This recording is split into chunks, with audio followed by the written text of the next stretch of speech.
Dios. Le quedaba bien ese sombrero mexicano.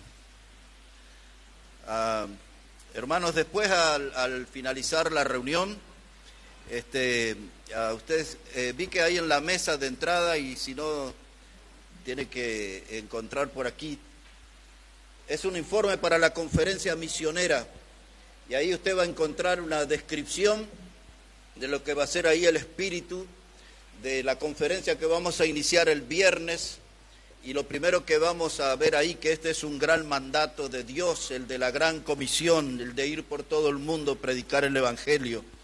Y necesitamos, usted va a leer todo después ahí, tener un corazón y una visión misionera.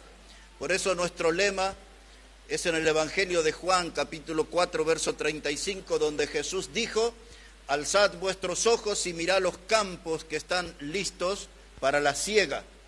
Y después va a haber un llamado a la consagración. Algo tenemos que hacer con nuestra vida, y tenemos que consagrarnos al Señor, tomar en serio el camino del Señor.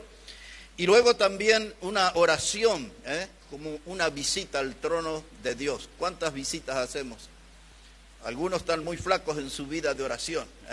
Tenemos que estar firmes en esa área, hermanos, y un llamado de Dios al campo misionero. Y quizás en esta conferencia Dios va a estar llamando algunos aquí para servirle. Y luego este es un desafío que no podemos eludir, es el último punto. Así que no olvide, cuando termine la reunión, tome ahí cerca del hermano José, vi en la mesa de entrada, y creo que aquí también hay algunas copias más. De todos modos vamos a tener unas cuantas más para la conferencia. Comenzamos el día viernes, hermanos. No olvide, porque después andan preguntando y se confunden todos los horarios. 19:30 horas el viernes, 19:30 horas el sábado, es la hora, pero hora real de comienzo, esa va a ser la hora real. Cuando hermano Josué le hable a algunos para algunas alabanzas especiales, hermano, súmese, haga ese esfuerzo, haga un ensayo y canten al Señor lindo el fin de semana.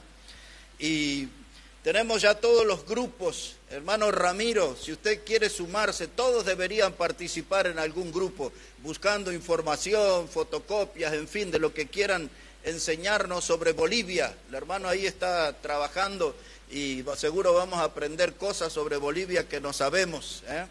Así que va a estar hablando de algunas de las naciones que están adentro de Bolivia. Naciones, ¿se escuchó bien? Bueno, el hermano va a traer ahí un informe.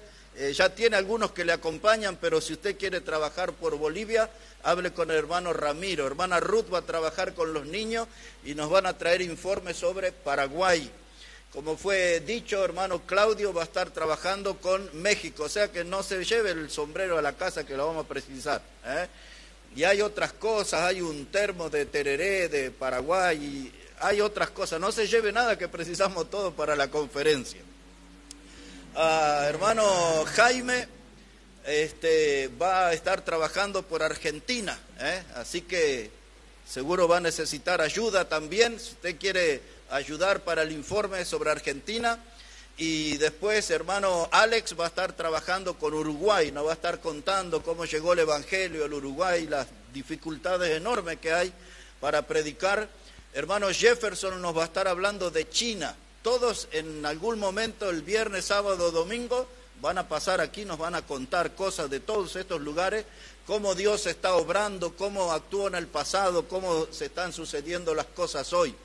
Yo voy a presentar un informe sobre un pastor joven, y que ya van a ver unas fotos mías que yo ni sabía que existían. Hace 2 noches las recibí, de 21 años atrás, y ahí estoy yo predicando, entre otras cosas, en el casamiento de este pastor, y él también está sirviendo al Señor en Tupiza. Les voy a contar todo, les vamos a mostrar fotos.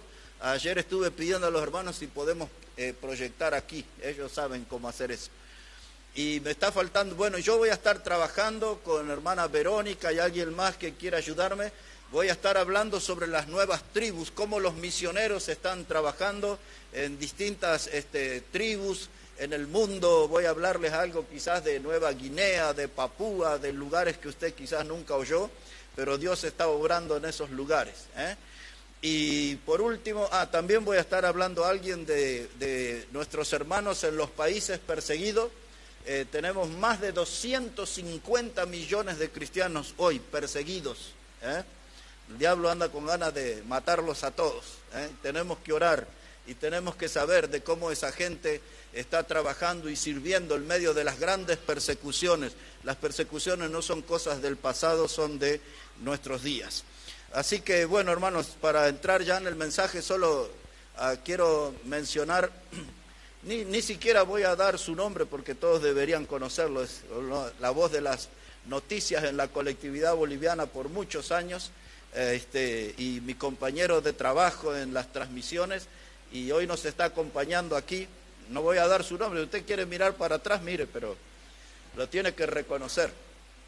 Y ayer estuvimos trabajando en la cancha de Boca y ahora vamos a la Ferrer a trabajar, y oren porque ahí nos vamos a encontrar con gente de esta congregación y tienen que volver a congregarse aquí. Así que tenemos ahí trabajo y bueno, ya está. ¿Ya sabe quién es? Bueno, si no, pregunte. Bien, vamos a la palabra de Dios entonces en la primera carta de Pedro. Hemos estudiado todo este mes acerca del apóstol Pedro y después de la conferencia vamos a estudiar más porque yo estoy muy entusiasmado con la vida de Pedro también. Estoy aprendiendo muchas cosas de él y vamos a ir allí a la primera carta. Quiero hablarle unos minutos, no muchos minutos, pero quiero hablarles acerca de las perlas preciosas en la carta de Pedro. Perlas preciosas en la carta de Pedro. Entonces la primera carta, capítulo 1, versículo 1, dice la palabra de Dios: Pedro, apóstol de Jesucristo, a los expatriados de la dispersión en el Ponto, Galacia, Capadocia, Asia y Bitinia, elegidos según la presciencia de Dios Padre en santificación del Espíritu, para obedecer y ser rociados con la sangre de Jesucristo. Gracia y paz os sean multiplicadas. Quiero que ponga la atención en el verso 1, que es una carta dirigida a los expatriados de la dispersión. El pueblo de Israel muchas veces fue invadido por los asirios, por los babilonios, por los romanos. Muchas veces el pueblo de Dios fue perseguido. Pero estos expatriados aquí estaban sufriendo una persecución diferente. Eran perseguidos por su fe. Por haber creído en Cristo fueron obligados y quizás empujados a vivir fuera de las fronteras de su país. Y a ese grupo de hermanos en la fe, Pedro le escribe esta primera carta y empieza a resaltar una perla preciosa, una perla maravillosa. Él dice aquí en el versículo 2 que hemos leído, dice en la parte B, dice para obedecer y ser rociados con la sangre de Jesucristo. Rociados con la sangre de Jesucristo. La traducción más literal sería ser salpicados por la sangre de Cristo. Nosotros sabemos que una sola gota de esa sangre es tan poderosa para limpiar todo el pecado de nuestra vida. No importa cuál es la cantidad de pecados ni cuál es la clase de pecado que podamos cargar en nuestro historial, una sola gota de la sangre de Cristo puede limpiar con todo nuestro pecado. Y dice Pedro aquí que esa sangre fue ofrecida, fue rociada, fue salpicada. Y le está escribiendo esto a los hermanos expatriados como una perla preciosa. Valoren eso, no pierdan de vista eso, la sangre preciosa de Jesucristo. Y ahora él va a comenzar a decir en el versículo 3 estas palabras. Dice: bendito el Dios y Padre de nuestro Señor Jesucristo, que según su grande misericordia nos hizo renacer para una esperanza viva por la resurrección de Jesucristo de los muertos. Quiero que observe la expresión que dice que nos hizo renacer para una esperanza viva. Esa gente sufrida, esa gente perseguida, obligada a vivir lejos de su tierra por causa de su fe.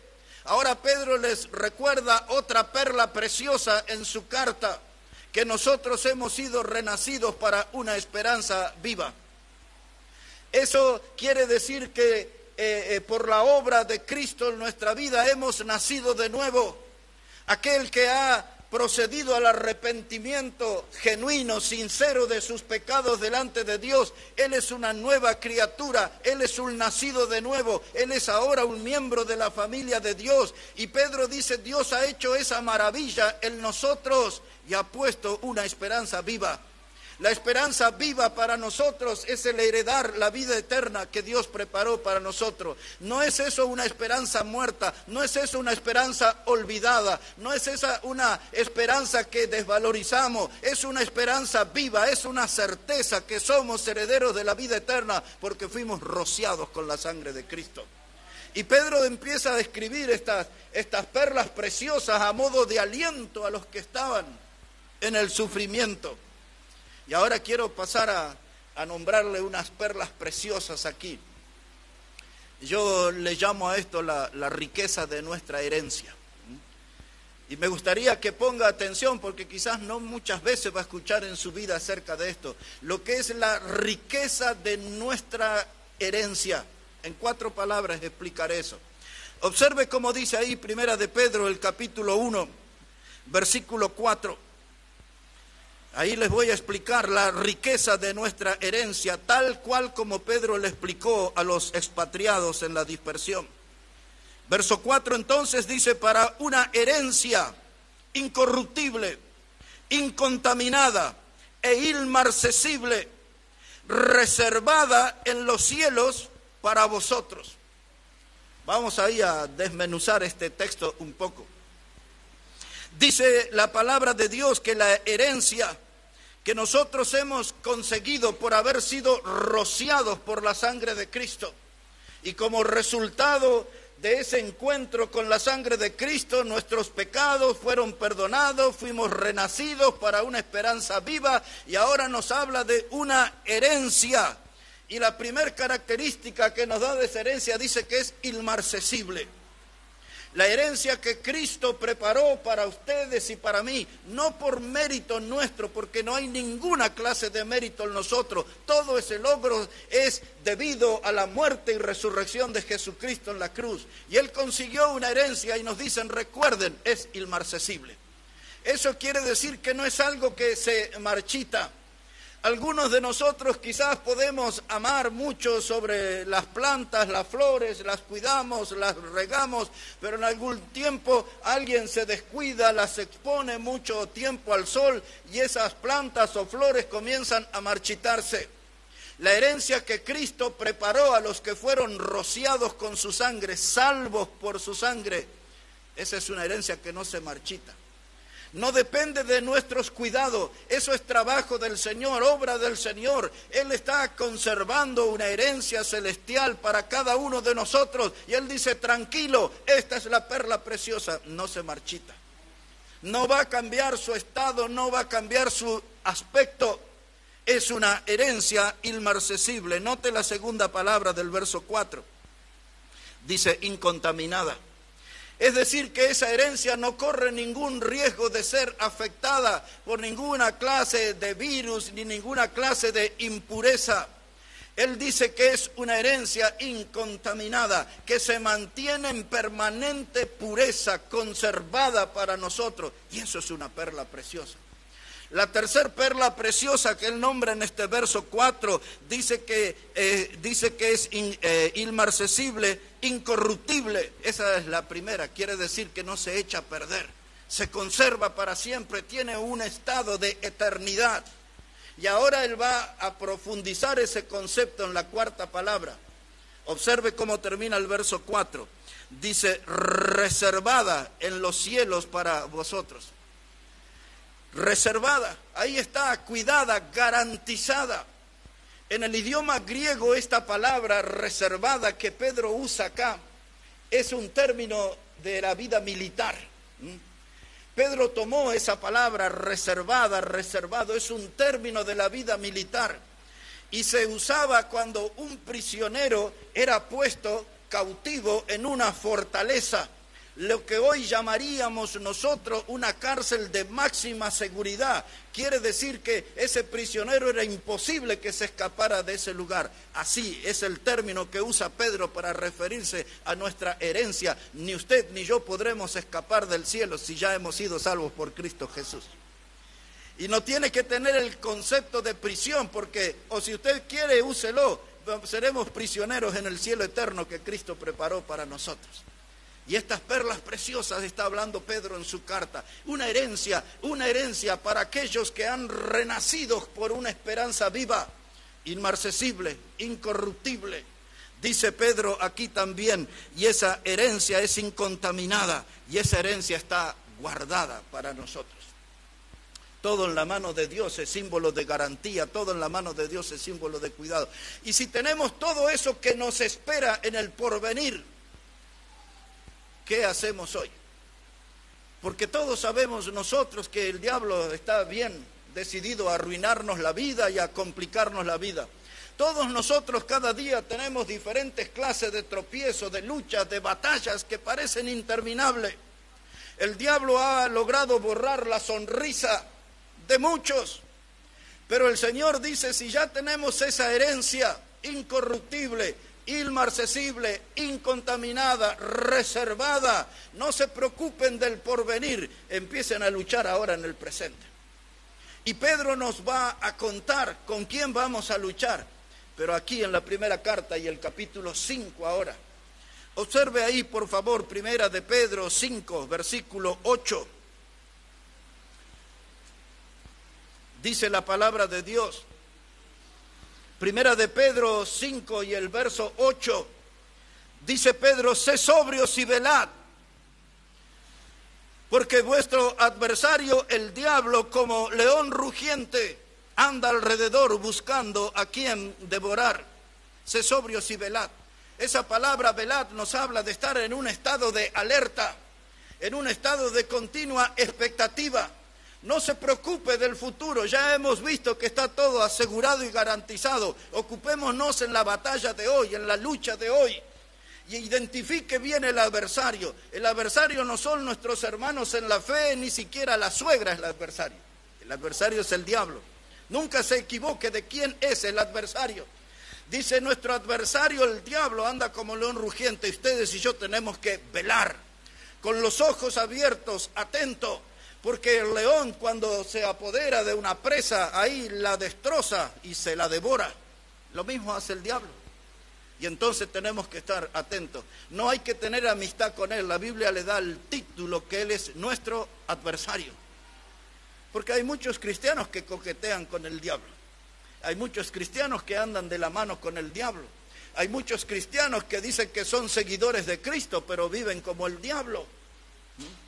Y la Biblia dice, es nuestro adversario. No sabe lo que es amistad. El diablo no sabe lo que es compasión. El diablo no sabe lo que es misericordia. El diablo no sabe lo que es amor. Donde él se aparece en una vida, hace daño y el máximo. Y la Biblia dice, estad alerta, velad. Y ahora en el versículo 9, observe por favor. Dice Pedro lo que debemos hacer. Y dice, hablando del diablo, dice, al cual resistid firmes en la fe, sabiendo que los mismos padecimientos se van cumpliendo en vuestros hermanos en todo el mundo.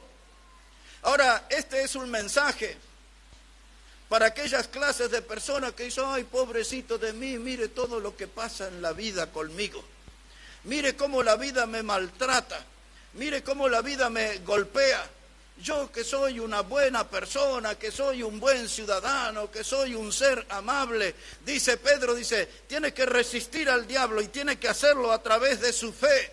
Y deje de lamentarse y deje de victimizarse, porque los dramas que usted puede tener en su vida, le pasa, dice Pedro aquí, esos padecimientos a todos los hermanos en todo el mundo.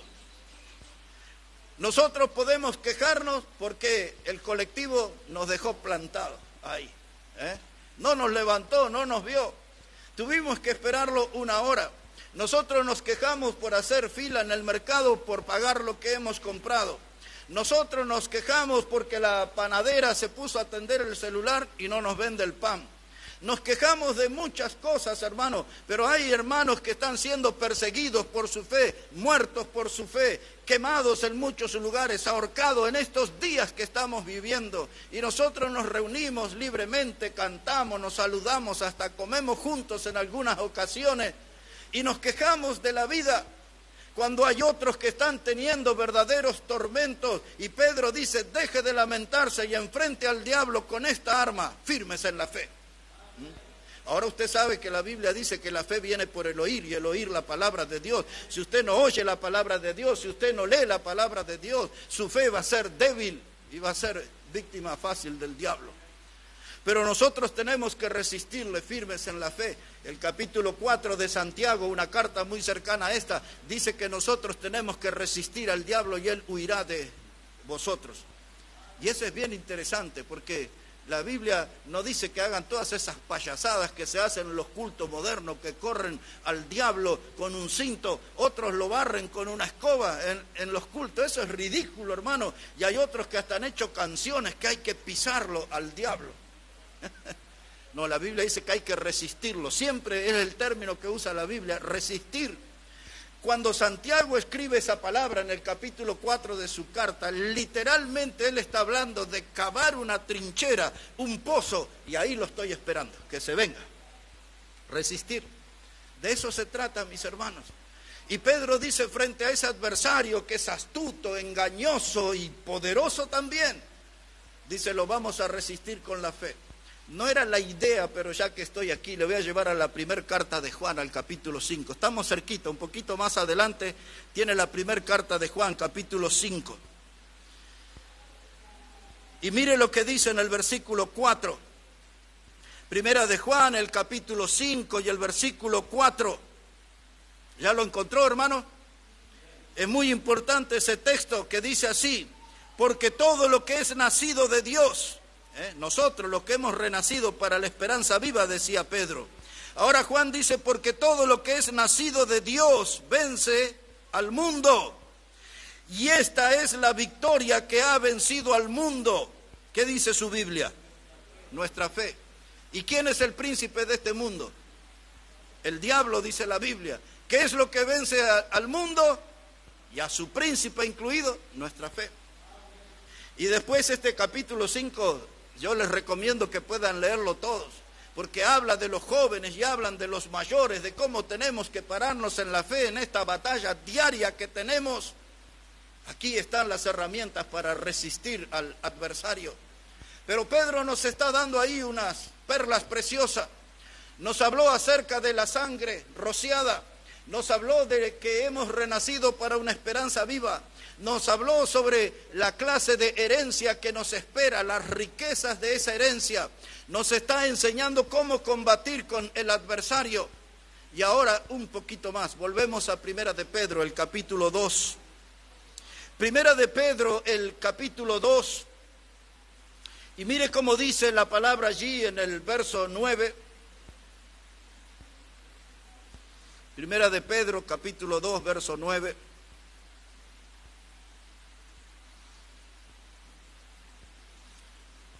Ya estuve hablando ahí, hermanos, con el tesorero. Esta semana tenemos que ir o por un freezer o por un ventilador. Algo frío tiene que entrar acá, y nosotros le metemos el calor espiritual a este lugar, Pero bueno, vamos ahí, hermanos. Primera de Pedro, capítulo 2, verso 9.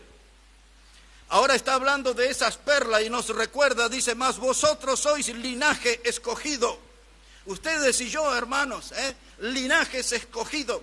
Mire un poco más. Real sacerdocio, nación santa, pueblo adquirido por Dios para que anunciéis las virtudes de aquel que os llamó de las tinieblas a su luz admirable.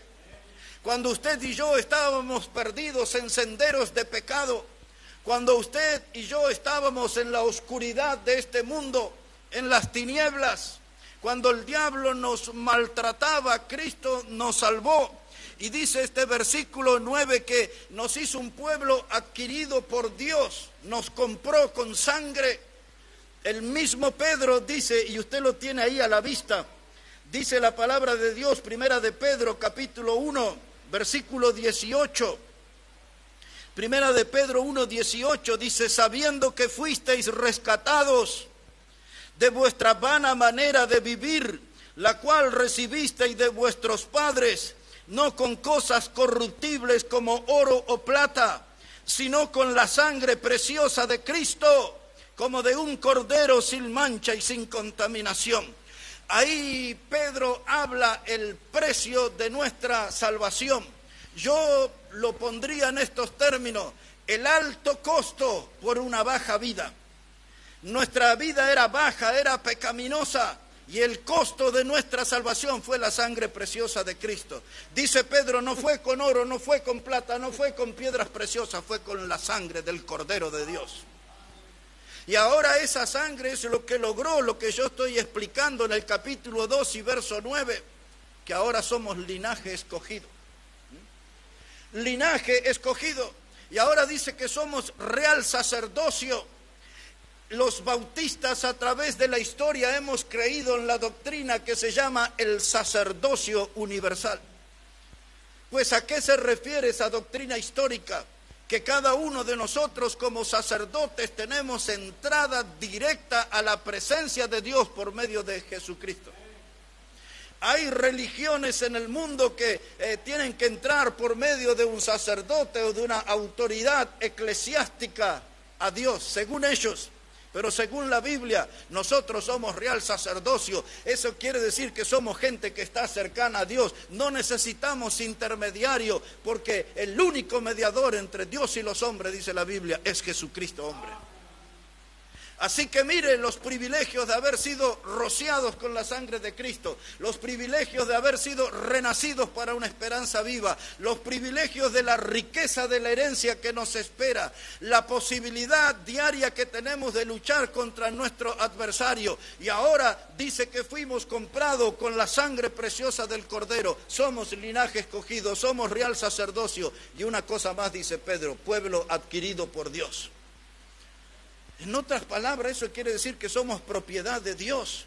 Y ahí entra a trabajar en mi mente y en la memoria de nosotros el texto de Pablo a los romanos, cuando le dice, si vivimos, para Él vivimos, y si morimos, para Él morimos, sea que vivamos o que muramos, somos del Señor.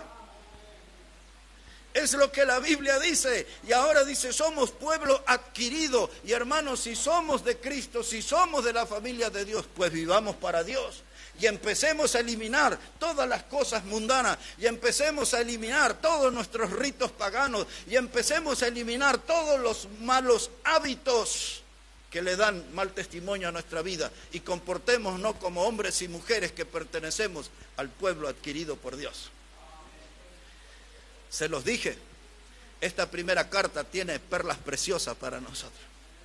Es lo que Pedro nos está enseñando, pero hay una cosa que no quiero que pierda de vista. Dice ahí ese versículo 9 que fuimos un pueblo adquirido por Dios para buenas obras. Y dice ahí la palabra, para que nosotros anunciemos las virtudes de aquel que nos sacó de las tinieblas o nos llamó a su luz admirable. ¿Cuáles son las virtudes de Cristo? La virtud que era un varón santo, era un cordero sin mancha y sin contaminación, que fue ofrecido en la cruz del Calvario por nuestros pecados. ¿Qué otras virtudes podemos recordar? Que fue muerto y que fue sepultado, pero también que al tercer día resucitó. Y eso es el mensaje que tenemos que dar al mundo. Ese es el mensaje que se llama evangelio. Esas son las virtudes que el pueblo adquirido por Dios, que el real sacerdocio, que la nación santa tiene que anunciar a este mundo, las obras, las virtudes del Cordero de Dios. Y ahora un poquito más. Dice versículo 10, vosotros que en otro tiempo no erais pueblo. ¿Qué íbamos a ser pueblo si estábamos tan enredados en el pecado, no? En otro tiempo no éramos pueblo, pero hubieron tres palabras poderosas que lograron que nosotros seamos pueblo de Dios. Una es la palabra gracia. Nosotros reducimos a traducirla como un favor inmerecido, pero es muchísimo más que eso. El favor inmerecido, nosotros que estábamos como esclavos del pecado, adictos al pecado, Cristo nos salvó por la gracia. Y la Biblia dice, porque por gracia soy salvo por medio de la fe. Y esto no es de vosotros, pues es un don de Dios, no por obras para que nadie se gloríe. Dios nos salvó por gracia. Yo había elegido en la congregación donde estuve más de un cuarto siglo pastoreando, como el versículo lema en la puerta, y algunos de los hermanos acá recordarán, de Tito 2:11, que dice, porque la gracia de Dios se manifestó para salvación de todos los hombres. Ese es el tema, hermano. La segunda palabra maravillosa es la palabra misericordia. La Biblia, cuando habla de la misericordia, dice que las misericordias de Dios nuevas son cada mañana. Y dice Jeremías en el libro de las Lamentaciones, si no hubiese sido por las misericordias de Jehová, ya hubiésemos sido consumidos. Esa palabra misericordia es la que hoy nos tiene firme, es la que hoy nos tiene en su casa. Estamos en este lugar por gracia de Dios, estamos en este lugar por misericordia de Dios. Y una palabra más, estamos aquí por el amor de Dios, porque de tal manera amó Dios al mundo, que nos ha dado a su Hijo unigénito, para que todo aquel que en Él cree no se pierda, más tenga vida eterna. Y aquí estamos entonces, con esa esperanza. La esperanza de la vida eterna prometida por Dios que no miente, para todos aquellos que han creído en su Hijo Jesucristo como su Salvador. Una perla preciosa más, y ya vamos terminando. Ahí en Primera de Pedro, capítulo 3, versículo 18. Primera de Pedro, capítulo 3, versículo 18. Dice la palabra de Dios, porque también Cristo padeció una sola vez por los pecados, el justo por los injustos, para llevarnos a Dios, siendo a la verdad muerto en la carne, pero vivificado en espíritu. Y ahora ponga atención a esto, hermano. Dice la palabra, Cristo padeció una sola vez por los pecados, el justo por los injustos, para llevarnos a Dios. ¿Cómo hizo eso el Señor? ¿Cómo Él, siendo justo, se dignó a venir a este mundo a morir por los pecadores? Pablo lo resumió todo ese contenido doctrinal de manera maravillosa en el texto de Romanos 5:8, cuando Pablo dijo, mas Dios muestra su amor para con nosotros en que siendo aún pecadores, Cristo murió por nosotros. Esa es una perla preciosa, hermano, que Pedro nos recuerda, que Cristo murió por nosotros, el justo por los injustos, con una sola misión, llevarnos a Dios. No hay otro camino al cielo, es el único camino.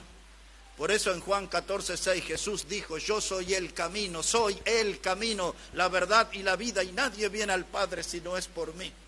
Jesús es el camino.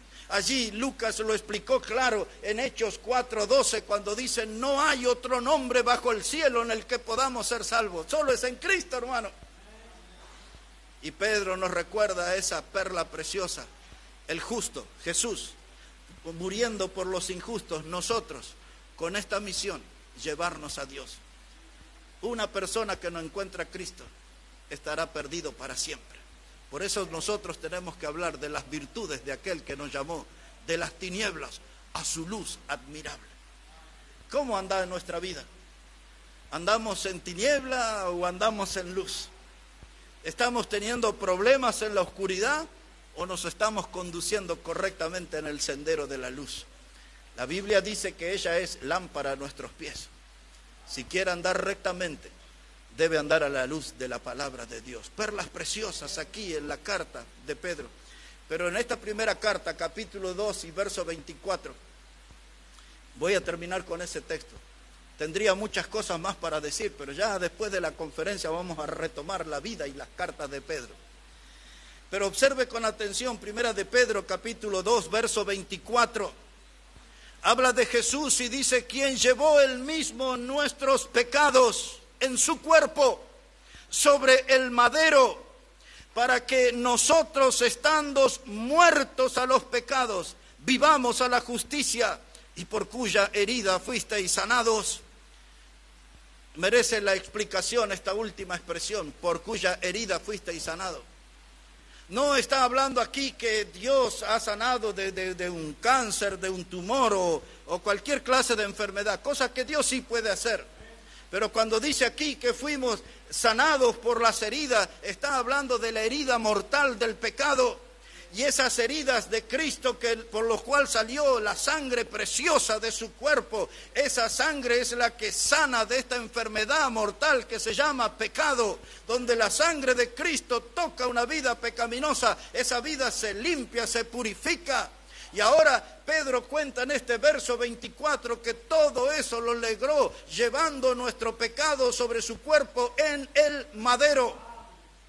Explica el lugar exacto donde eso sucedió. Y el pecador del siglo XXI, si quiere ser salvo y ser renacido para esta esperanza de vida, tendrá que mirar a esa cruz y tendrá que mirar a quien murió en esa cruz y recurrir a la sangre preciosa para que le dé perdón de pecado y le dé salvación eterna. Porque la sangre de Cristo es poderosa, la sangre de Cristo es preciosa. La sangre de Cristo da salvación eterna. No lo voy a explicar al texto, pero sí lo voy a leer. Yo sé que le dije que el anterior era el último, pero este sí es el último. Aquí en Primera de Pedro, mire. Aquí Primera de Pedro, capítulo 1, verso 23. Otra vez vuelve a usar la misma expresión. Otra vez vuelve a usar la misma expresión. Y dice aquí Primera de Pedro 1, 23, siendo renacidos, no de simiente corruptible. En el capítulo 1 y en el versículo 3 había hablado de eso, de renacer para la esperanza viva.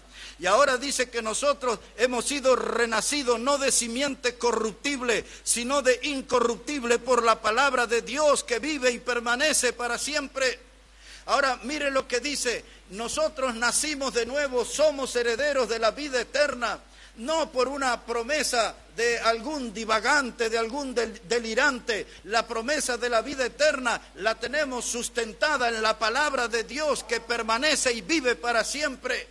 Cuando el texto que explica Pedro aquí dice que esta es la simiente incorruptible, la palabra de Dios es eterna. Jesús dijo, los cielos y la tierra pasará, mi palabra no pasará.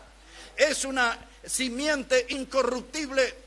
Esta palabra no tiene lugar a error. Por eso creemos en lo que llamamos la inerrancia de la Biblia, lo que dice que en su texto original, no en las fotocopias que circulan, esta palabra no tiene error. Es una simiente incorruptible, no hay modo de corromperla, no hay modo de contaminarla. Dios la ha conservado pura por la eternidad. Por eso otra vez dijo Jesús, los cielos y la tierra pasarán, mi palabra no pasará. Aquí está nuestra esperanza, no en un charlatán, no en un predicador hacedor de promesas. Nuestra esperanza está acá, en esta simiente incorruptible. Pero hay una perlita más aquí, observe. Dice versículo 24, todo esto yo prometo darle una explicación profunda en otro mensaje. Pero dice el verso 24, porque toda carne es como hierba, y toda la gloria del hombre como flor de la hierba. La hierba se seca y la flor se cae, mas la palabra del Señor permanece. ¿Por cuánto tiempo? Para siempre. Y esta es la palabra que por el Evangelio os ha sido anunciada. Es decir, la palabra evangelizadora, la palabra predicada. Cuando damos el mensaje del Evangelio, donde ese mensaje toca una vida, produce salvación eterna. Porque esta palabra produce resultados eternos. Lejos está de lo que el mundo a modo de burla dice, ahí le lavan la cabeza, ahí le ponen un shampoo especial. No, es la palabra que transforma, es la palabra que salva. Y este pasaje nos presenta lo pasajero de nuestra vida. Dice que nuestra vida es como la flor de la hierba, se seca, se cae, se muere. Pero esta palabra permanece para siempre y todas las promesas de salvación eterna que en ella están, permanecen para siempre. Y aquí está, hermano. Que hoy podamos regresar a nuestra casa meditando en estas perlas preciosas de la carta de Pedro, que no son todas, y ya vamos a encontrar en otra prédica nuevas perlas preciosas para enriquecer nuestra vida espiritual y para ser animados, motivados y desafiados a seguir con fidelidad a nuestro Señor y Salvador Jesucristo. Bueno, que Él bendiga su palabra, mis hermanos.